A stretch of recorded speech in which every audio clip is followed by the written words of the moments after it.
ప్రముఖ పాస్టర్ ప్రవీణ్ పగడాల మరణం మీద సోషల్ మీడియా మాధ్యమాల్లో అయితే భిన్నాభిప్రాయాలు వ్యక్తమవుతూ ఉన్నాయి. ప్రవీణ్ పగడాల మరణానికి కారణం ప్రమాదం అని కొందరు భావిస్తూ ఉంటే, ప్రమాదం కానే కాదు, ఇది పక్కా ప్రణాళికతో జరిగినటువంటి హత్య అంటూ మరికొంతమంది అభిప్రాయాన్ని వ్యక్తం చేస్తూ ఉన్నారు. ఇంకొంతమంది ఏమో ప్రవీణ్ పగడాల తప్పతాగి బండి నడపడం వల్లే ప్రమాదం జరిగింది, అందువల్లే ఆయన మరణించారంటూ ఇంకొంతమంది అభిప్రాయాన్ని వ్యక్తం చేస్తూ ఉంటే, ఇప్పుడు మరో కొత్త కోణం, కొత్త అభిప్రాయం అయితే తెరమీదకి వచ్చింది. అదేంటంటే ప్రవీణ్ పగడాల బిజినెస్ పార్ట్నర్సే అతన్ని హత్య చేయించి ఉండొచ్చు అనేటువంటి అనుమానాలు వ్యక్తం చేస్తూ కొంతమంది సోషల్ మీడియాలో ఇప్పుడు ఈ అంశాన్ని ట్రోల్ చేస్తున్నటువంటి నేపథ్యంలో అసలు ప్రవీణ్ పగడాల మరణానికి కారణం ఏంటి, నిజంగా ఈ బిజినెస్ పార్ట్నర్స్ వల్లే ప్రవీణ్ పగడాల మరణం సంభవించి ఉండొచ్చా అనే యాంగిల్లో మనం విశ్లేషణ చేసుకుందాం. ప్రస్తుతం మనతో పాటున్నారు ప్రముఖ రాజకీయ విశ్లేషకులు, ప్రముఖ సామాజికవేత్త కృష్ణకుమారి గారు. మేడంతో మాట్లాడదాం. మేడం నమస్తే. మేడం, ప్రవీణ్ పగడాల గారి మరణానికి కారణాలు అనేకం అంటూ ఇప్పుడు సోషల్ మీడియా వేదికగా భిన్నాభిప్రాయాలు అయితే వ్యక్తమవుతూ ఉన్నాయి.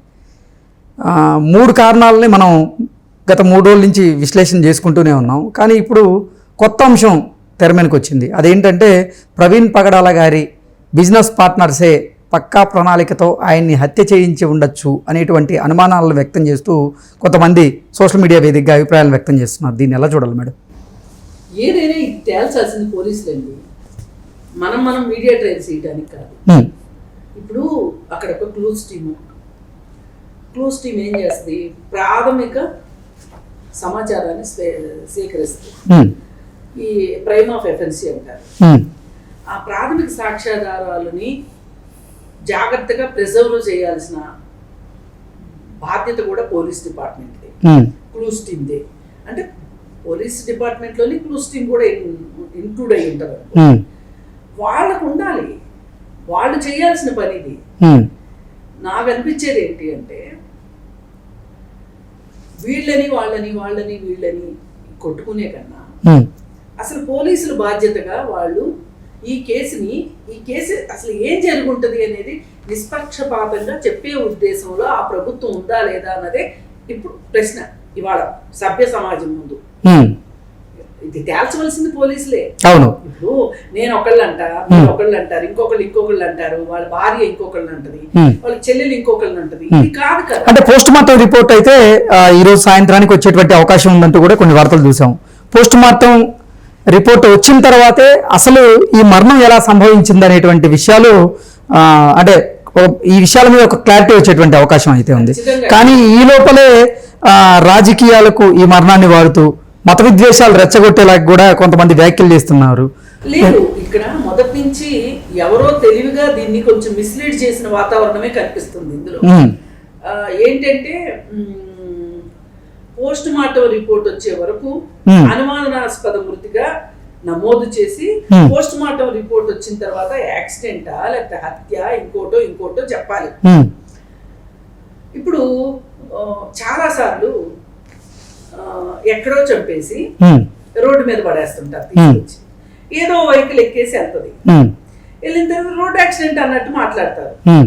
కానీ ఈ బాడీని తీసుకొచ్చి వేసిన సీసీ కెమెరా కానీ, ఎవరైనా అనుకోకుండా చూసిన ప్రత్యక్ష సాక్షులు కానీ, అటుగాని ఇటుగాని వెళ్ళే వాహనాల్లో వాళ్ళు కానీ, లేదు ఈ కేసు పేటముడి విడి, అంటే ఈ కేసు ఈ చనిపోయిన వాళ్ళ గురించి ఇది ఒక హత్య అని ఎవరికన్నా అనుమానం ఉంది అన్నప్పుడు అది ఇన్వెస్టిగేషన్ చేసి ఇది హత్య అని తేల్చినప్పుడు గానీ మారిన ఉదంతాలు చాలా ఉన్నాయి.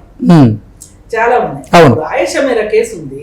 ఆయేషా మీరా కేసు ఈ రోజుకి తేలని విషయంగా ఉండిపోయింది.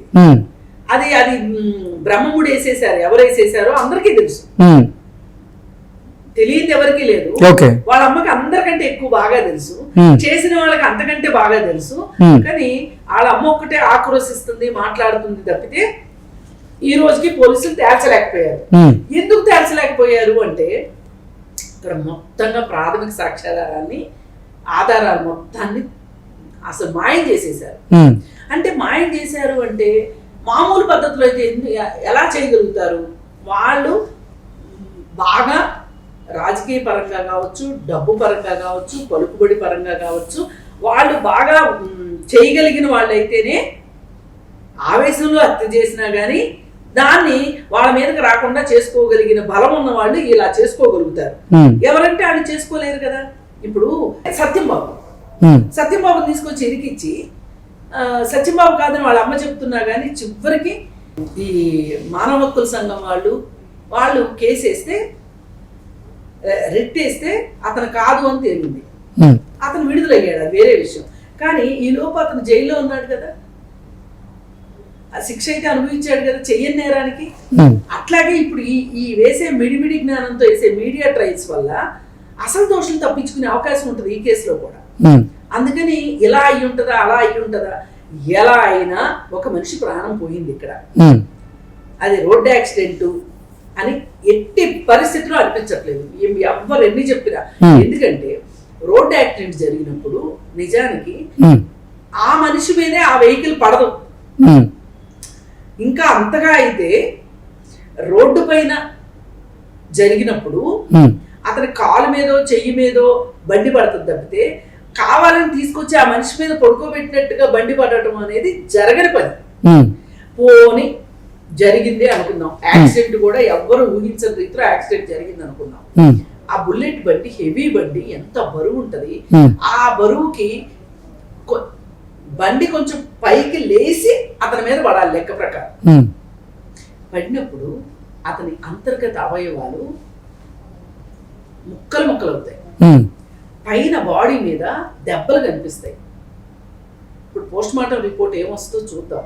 ఈ పోస్ట్ మార్టం రిపోర్ట్కి ఇప్పుడు వీళ్ళందరూ చెప్తున్నట్లు ఆ మనిషి మీద ఆ బండి పడి ఉండటానికి లింక్ కుదరలేదు అనుకోండి, ఎవరో కావాలని చేసినట్టే అవుతుందిగా.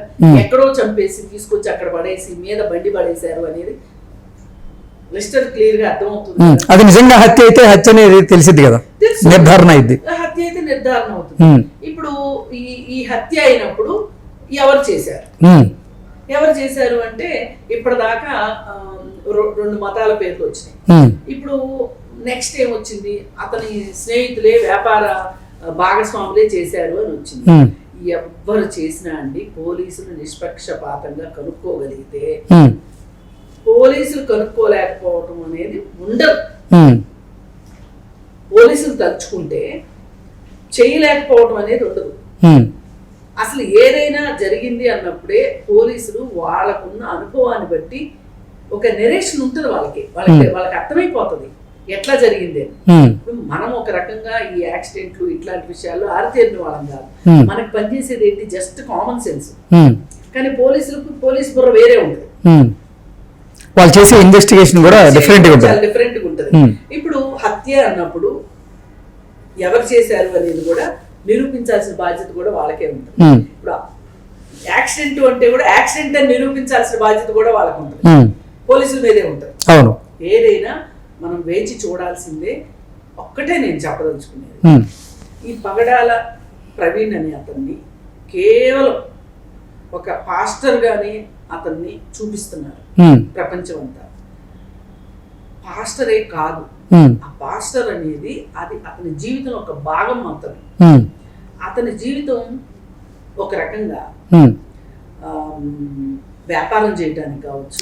ఇప్పుడు చాలా దేశాల్లో కూడా ఆయన వ్యాపార సామ్రాజ్యం అయితే ఉంది. దాంతోపాటుగా ఆయన ఆస్తులు కూడా భారీగానే ఉన్నాయి, 500 కోట్ల పైనే ఆయన ఆస్తులు ఉన్నట్టుగా తెలుస్తోంది.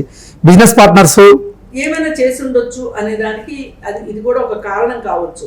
కానీ ఏం చేసినా అండి, ఎవరు చేసినా ఎలా చేసినా ఇది తేల్చాల్సింది పోలీసులు అన్నాను కదా, తేలుస్తారు. అయితే నా బాధ ఏంటి అంటే ఈ విషయంలో ఏ మనిషి ప్రాణానికైనా విలువ ఉందండి, ఏ మనిషి చనిపోయినా బాధే. కానీ ఈ పకడాల ప్రవీణ్ అని అతను చనిపోవటం వల్ల ఒక బిగ్ లాస్ ఎవరికి అంటే, పోడ్చలేని నష్టం ఎవరికి అంటే అట్టడుగు ప్రజానికానికి.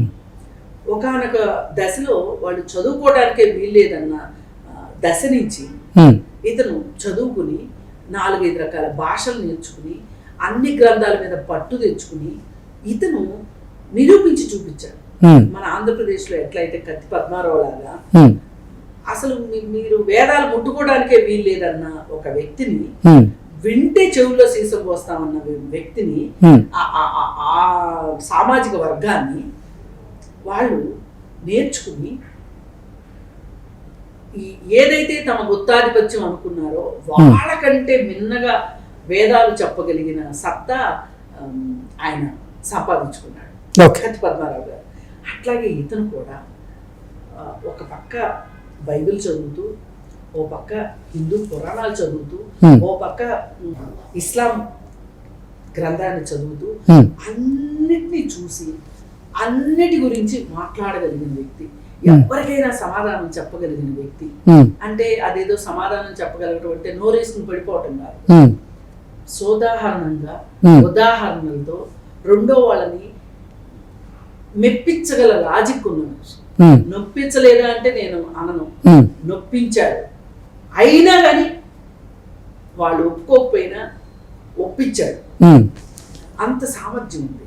ఇలాంటి వాళ్ళు అంబేద్కర్ ఎట్లా అయితే చాలా మందికి ఈ రోజుకి కాదు ఏ రోజుకైనా సరే ఒక వర్గం ప్రజలకి ఆశాజ్యోతిగా ఉన్నాడో, అలాగే ఇతని స్థాయిలో ఇతను కూడా ఆ దీన జనులకి, ఆ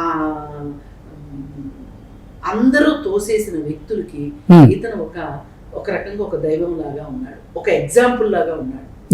ఏ మనిషి అయినా, ఏ కులమైనా, ఏ మతమైనా ఒక పక్క మనిషికి ఎగ్జాంపుల్ గా ఉండాలి. ఒక సమాజానికి ఎగ్జాంపుల్ గా ఉంటే వాళ్ళు ఒక మనిషిగా పుట్టినందుకు వాళ్ళ జన్మ ధన్యమైందంటారు కదా, అలా ఉండాలి. తప్పితే ఇష్టానికి మాట్లాడి, బూతులు మాట్లాడి, నాకు నోరుంది కదా అని చెప్పి పోట్లాడి, చెయ్యుంది కదా అని కొట్టి, చెప్పగలిగే ధైర్యం ఉంది కాబట్టి చంపి, ఇది కాదు నాగరిక మానవుడు చేయాల్సింది.